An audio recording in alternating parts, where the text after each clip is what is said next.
Exercice 16. Deux blocs immobiles de masse M1 et M2 sont reliés par une corde de masse négligeable comme représenté dans la figure ci-dessous. Vous avez M1 ici, vous avez M2 ici, qui est un contrepoint en fait, et puis donc ils sont reliés ces deux par une corde ici qu'on considère comme étant de masse négligeable, c'est-à-dire une masse beaucoup plus petite que à la fois M1 et M2. Alors, maintenant, la question qui était posée, c'est compléter le schéma qui est là au-dessus en y ajoutant toutes les forces qui s'exercent sur chacun des deux blocs. Donc, ce que vous deviez faire, c'était réfléchir à la nature des forces en présence qui s'exercent sur ces deux blocs, qui sont, je vous le rappelle, immobiles, les deux. Donc, c'est des situations statiques, en fait, puisque c'est immobile. Et donc, une fois que vous avez représenté ça, eh bien, le faire de manière le plus précise. Une fois que vous avez identifié quelles sont les forces en présence, les représenter, donc représenter les vecteurs sur cette figure.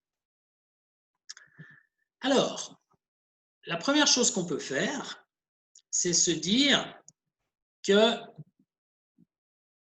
ces deux blocs sont à la surface de la Terre, donc ils vont être attirés par la Terre.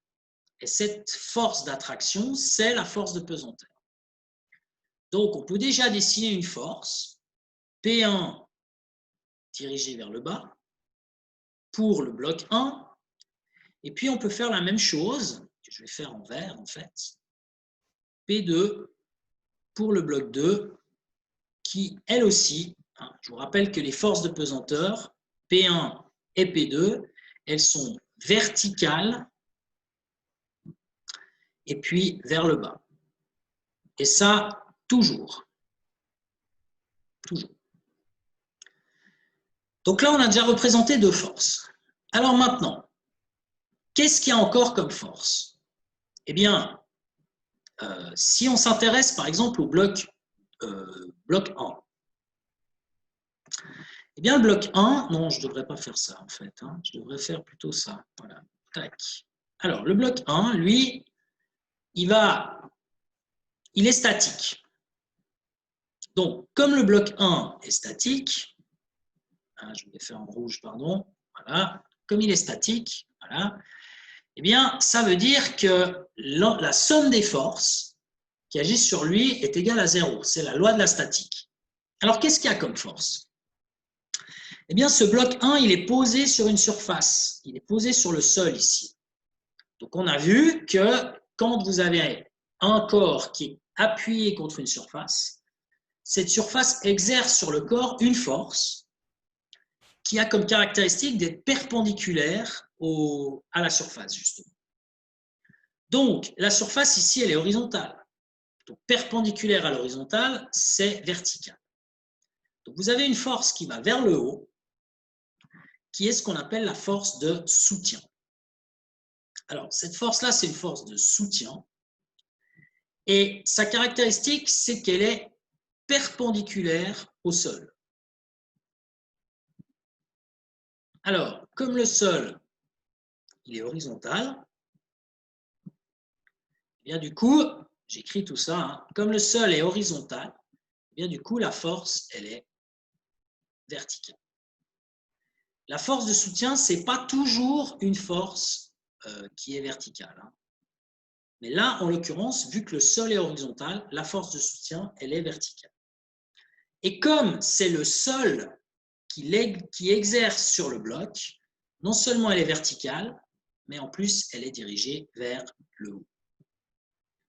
Donc, on peut représenter maintenant, on a ces deux forces, P1 verticale vers le bas et S1, j'ai appelé S1, j'aurais pu l'appeler S tout court, c'est la force de soutien qui s'exerce sur le bloc 1, qui est donc verticale et qui est dirigée vers le haut. Alors, ensuite, qu'est-ce qu'on peut dire de plus? Eh bien, on peut aller plus loin. Alors, hop, hop, j'efface tout ça, voilà. Ce bloc 1, il est relié par une corde au bloc 2 qui, lui, le bloc 2, il est là en bas, hein, en fait. Il est dans le vide, en fait. Donc, la tendance du bloc 2, c'est de descendre, de tomber. Hein. Bon, en l'occurrence, il ne tombe pas, parce que lui aussi, il est statique. D'après la donnée, les deux blocs sont immobiles. Mais disons que ça tire vers le bas. Donc, lui, le bloc 1, il va aussi être tiré en direction du bloc 2, c'est-à-dire en l'occurrence vers la droite. Parce qu'il est relié au bloc 2 par l'intermédiaire d'un fil. Et ce fil, évidemment, il va être tendu. Donc ici, on a une force de tension que j'ai appelée T1 parce que là, c'est la force de tension, donc T, qui s'applique sur le bloc 1 et qui est due en réalité à la présence du bloc 2, en fait. Donc maintenant, la tendance de ce bloc 1, c'est de bouger de gauche à droite. C'est d'être entraîné en direction de la poulie par le bloc 2 qui est pendu en bas. Mais encore une fois, le bloc 1, il est statique. Donc s'il est statique, eh bien, cette tendance, elle doit être annulée. Il doit y avoir une autre force qui empêche ce bloc justement de glisser de gauche à droite. Alors, comme il n'y a rien qui l'en empêche, il n'y a pas une corde ou quelque chose, c'est forcément une force de frottement.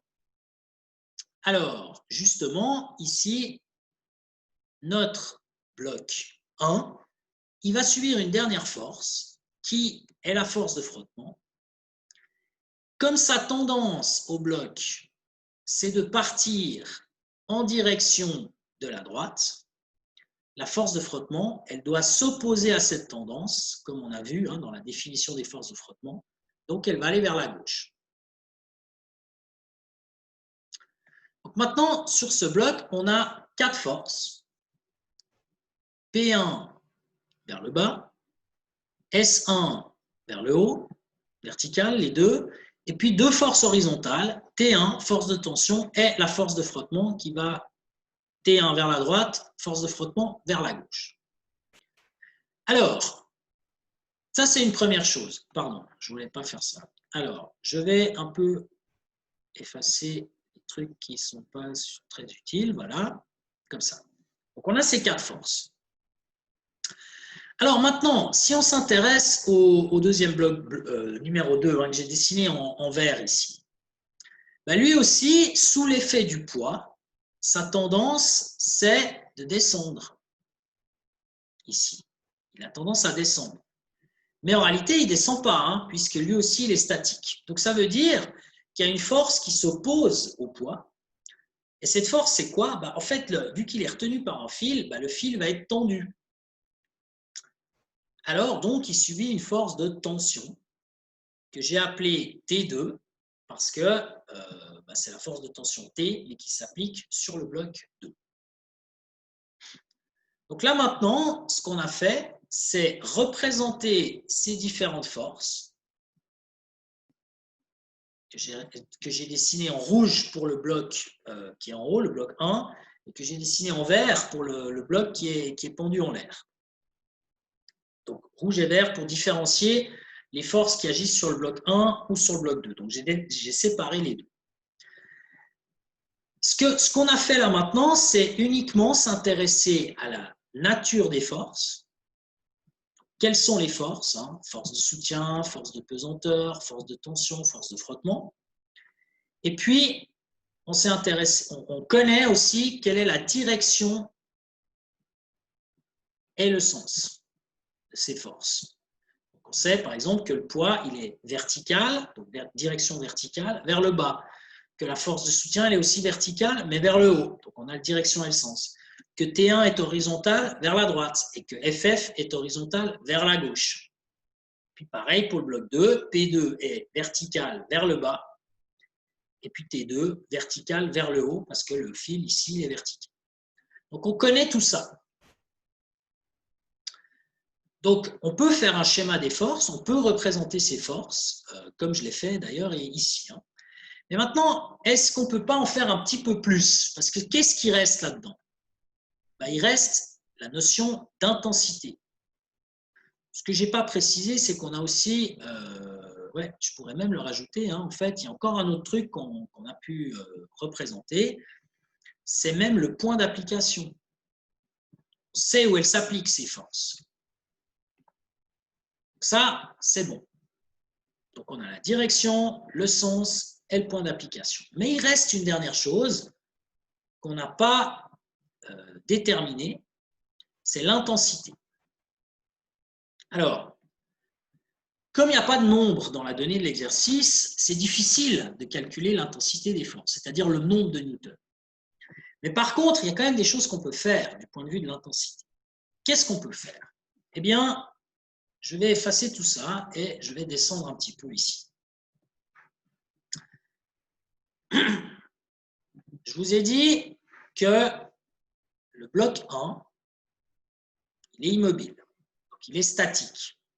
Ça veut dire que la somme entre P1, S1, T1 et F, donc la somme des forces, doit être égale à 0. C'est la loi de la statique.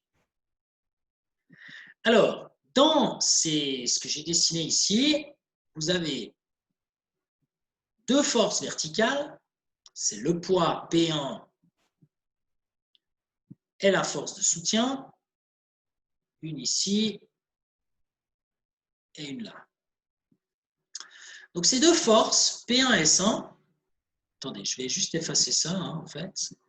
Qu'est-ce qu'on peut en dire? Ben, si vous regardez dans la formule ici, dans la loi, ces deux forces en rouge, c'est les forces qui sont verticales. Et puis, ce que je vais représenter, c'est les forces, cette fois en bleu, par exemple, ici.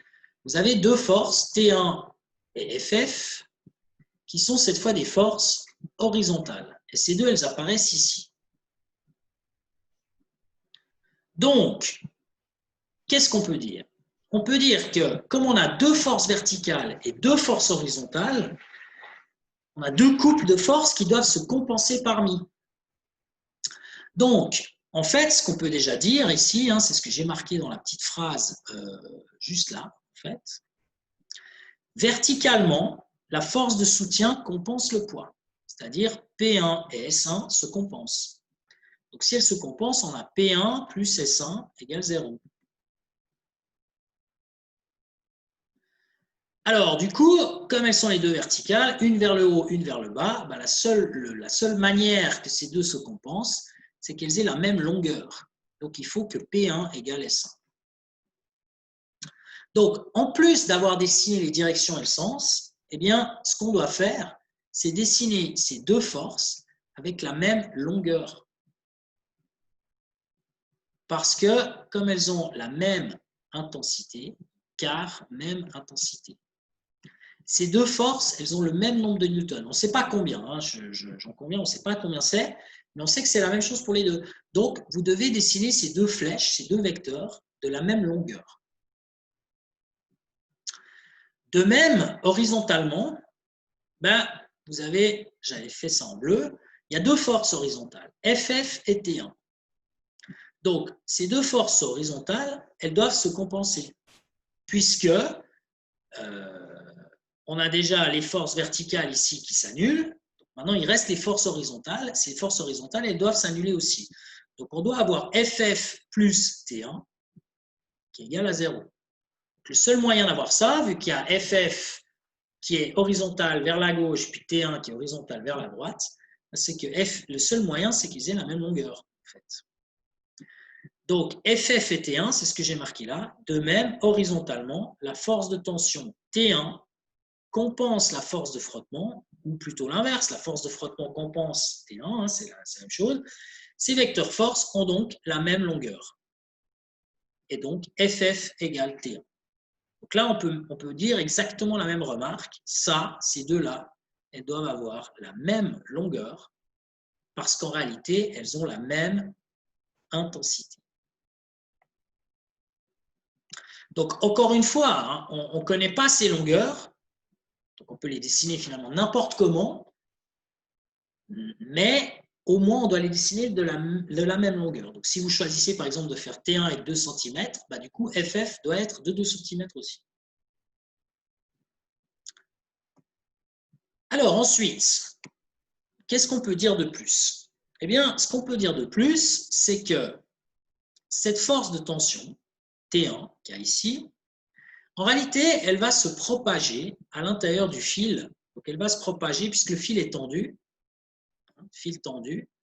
Ce fil, il va propager cette force de tension.